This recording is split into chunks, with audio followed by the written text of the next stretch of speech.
ഓ അയ്യോ, വാർത്തകൾ എന്നും വാർത്തകളെ ഉള്ളല്ലോ. ടിവിയിലും പത്രത്തിലും എല്ലാം ഇന്നും ഇന്നലെ എല്ലാം കൊണ്ട് ഒരു നിമിഷം കൊണ്ട് വാർത്തകൾ മാറി പറഞ്ഞുകൊണ്ടിരിക്കുവല്ലേ. വാർത്ത എന്ന് നിമിഷപ്രിയയുടെ കാര്യമാ മോനെ. നിമിഷപ്രിയ നാളെ തൂക്കുകയറിന് വേണ്ടിയിട്ട് അവർ ഇരുന്നതല്ലേ. ഒരു നിമിഷം കൊണ്ട് കാന്തപുരം അബൂബക്കർ ഉസ്താദ് ഒരു നിമിഷം കൊണ്ട് കൂലി ആലോചിച്ച് ചെയ്തത് കണ്ടില്ലേ? എന്തോ ചെയ്തെന്ന് അവര് ആ തൂക്കയറിന്ന് രക്ഷപ്പെടുത്തിയില്ലേ? പിന്നെ തീർച്ചയായിട്ടും അതാണ് ഉസ്താദിന്റെ പവർ.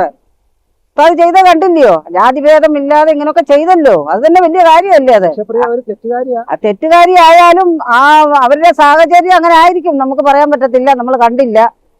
പിന്നെ അവര് തെറ്റ് ചെയ്തെങ്കിൽ ശിക്ഷ വേണം. അതല്ല തൂക്കുകയറിൽ നിന്ന് രക്ഷപ്പെടാൻ വേണ്ടിയിട്ട് അവരെന്തും വേണമെങ്കിലും ചെയ്തോട്ടെ. ജീവൻ രക്ഷിക്കാൻ പറ്റി. നമ്മുടെ എല്ലാ രാജ്യത്തും പോകുന്നവർക്ക് അവര് ഓരോ കൂട്ടുകെട്ടിലും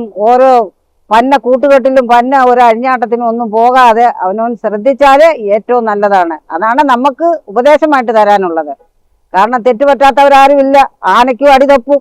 അതുകൊണ്ടേ എല്ലാരും ശ്രദ്ധിക്കുക. ഏത് രാജ്യത്ത് പോയാലും നമ്മുടെ കയ്യിൽ തെറ്റില്ലേലും നമുക്ക് 4 പേരുടെ കൂടെ പോയാൽ നമ്മൾ തെറ്റുകാരായിരിക്കും. അതുകൊണ്ട് പോകുന്നവരും വരുന്നവരും എല്ലാം ശ്രദ്ധിക്കുന്നത് ഏറ്റവും നല്ലതാണ്.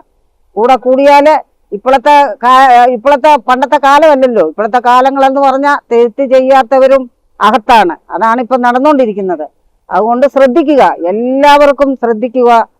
നമുക്കതേ പറയാനുള്ളൂ. ഉസ്താദിന് ആയുസ്സും ആരോഗ്യവും ആഫിയത്തും അള്ളാഹു നൽകട്ടെ നമുക്ക് എന്ന പ്രാർത്ഥനയോടെ നിർത്തുന്നു. അസ്സലാമു അലൈക്കും.